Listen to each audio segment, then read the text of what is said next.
Dito po tayo ngayon sa laundry at may problema po yung washing machine dito. Dalawang washing machine. May error siya. Pag pinower on mo, may error na lumalabas. I-check po natin yan kasi ang pagkakaalam ko yung EE na yan ay yung sensor niya sa loob ay nababasa ng tubig. I-check po natin yung loob. Bubuksan po natin yung likod. Ito po yung laundry area.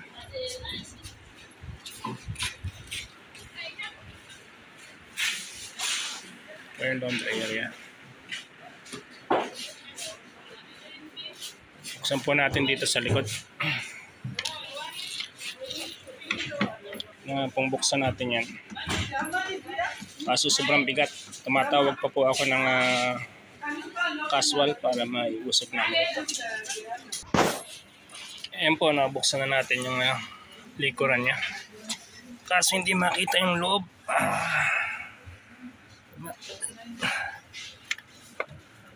Punong-puno po ng tubig dito sa likod. Ang daming tubig. Kailangan malinis yun. Marami siyang tubig. Hindi ko alam kung nasaan ang leak. Baka doon sa drain niya. Kailangan malinis po yung loob. Basang-basa po dito. Kaso hirap buksan itong body niya. Lilinisin ko po. Babasa yung sensor. May sensor kasi dito. Jane! Nabo pom?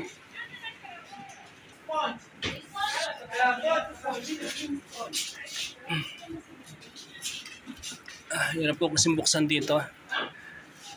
Bigat pa naman ito kasi meron siyang ano dito sa baba. Washing machine ng mga underwear, medyas. Separate yung sa washing machine ng medyas. Dryer pala ito, dryer. Dryer yata po ito.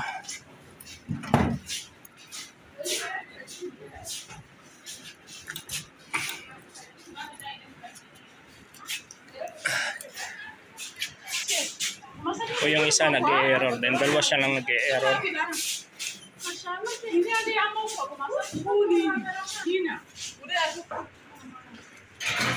Pakuha lang ako ng panglinis. Papalinis. Lilinisin ko yung loob. Daming tubig. Sobrang dami ng tubig.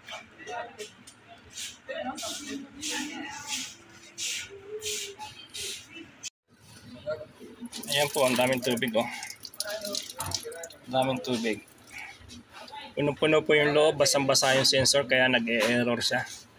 Hindi ko lang alam kung saan galing yung leak niya, tubig. Baka sa drain niya, drain hose. Kaso lang ang hirap buksan ito. Napakabigat. Kailangan linisin. Tanggalin yung tubig.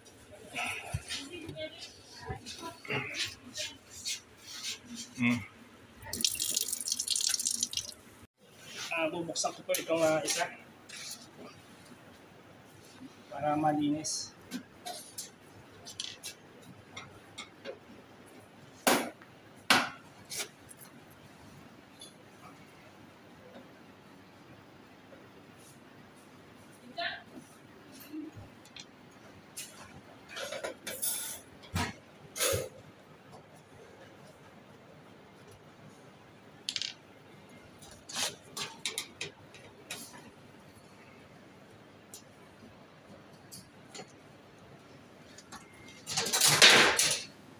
Linisin po natin ito.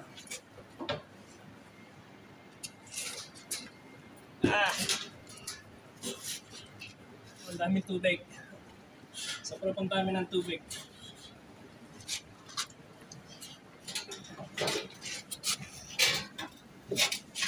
Sobrang dami ng tubig.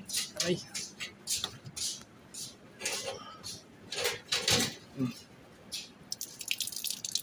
Daming tubig. Basang-basa po yung niya, yung sensor.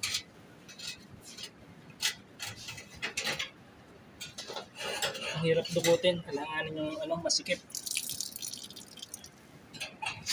Kailangan pong malis yung tubig dito kasi basang-basa yung sensor niya.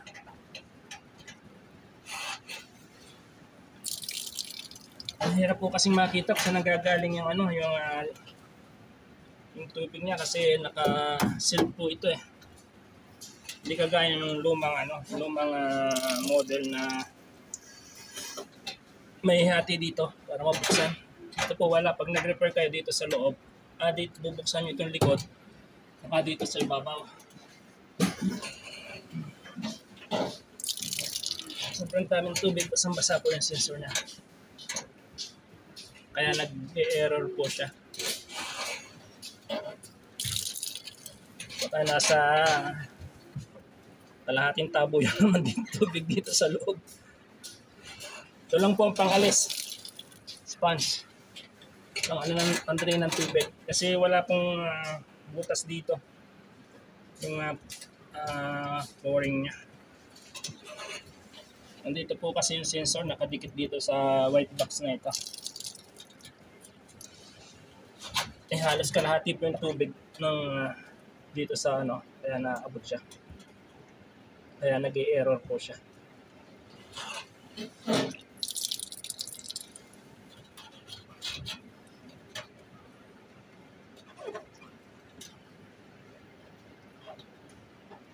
Pagka may error pong po yung washing machine nyo, check nyo po baka nababasa yung sensor niya.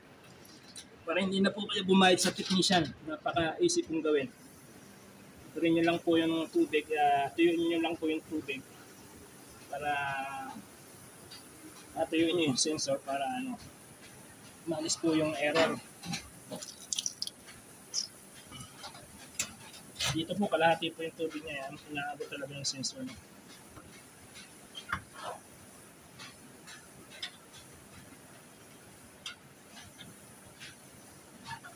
Hindi kasi makita yung loob, hirap gawin pagka ganito.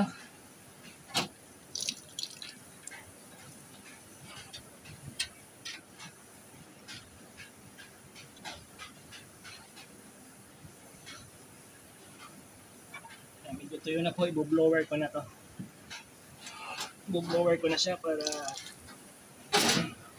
totaling yung tubig niya.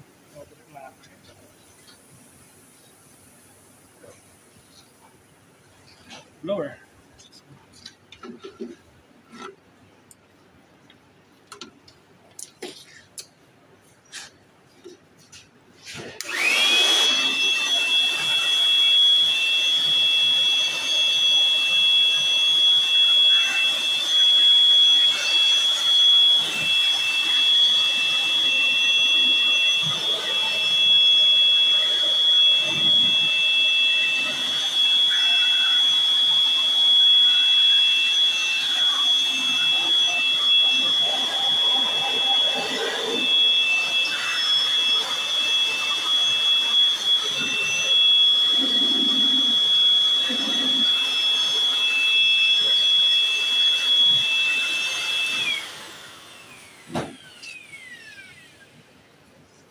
Check po natin.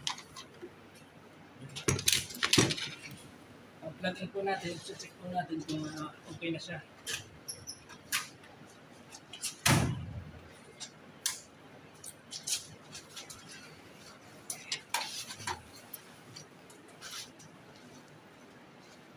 Pa-power on ko po. Ayan po, wala na siyang AA.